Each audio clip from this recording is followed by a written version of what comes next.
আজকে সকালবেলা উঠে না খুব ডোনাটস খেতে ইচ্ছে করছিল। এটা ওই ডোনাটস না যেগুলো এখন পাওয়া যায়, সেগুলো হলে তো জোম্যাটো দিয়ে অর্ডার করে খেতেই পারতাম। এটা ওটা যেটা আমি ছোটোবেলায় খেতাম। তো মাকে ফোন করলাম যে মা, তুমি যে ডোনাটস বানাতে না, আমার খুব খেতে ইচ্ছা করছে।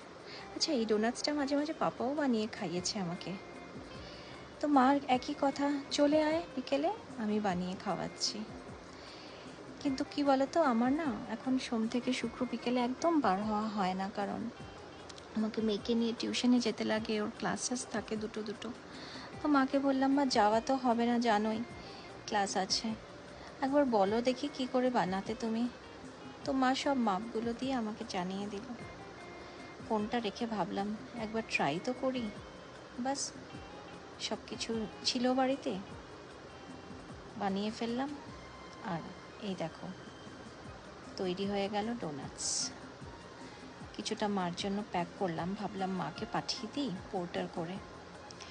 আর অপেক্ষা করছিলাম মেয়ের। ও ডোনাটস খেতে খুবই ভালোবাসে, কিন্তু বেকটাই ইউজুয়ালি খায়। তো এটাও প্রথমবারই খাবে, ভাবছিলাম জানি না পছন্দ হবে কি না হবে। কিন্তু মেয়েরও পছন্দ হয়েছে, আমাকে বলছে যে আবার নাকি বানাতে পারি। বাস, খুশি হয়ে গেল মনটা। আমিও দুটো ডোনাটস খেয়ে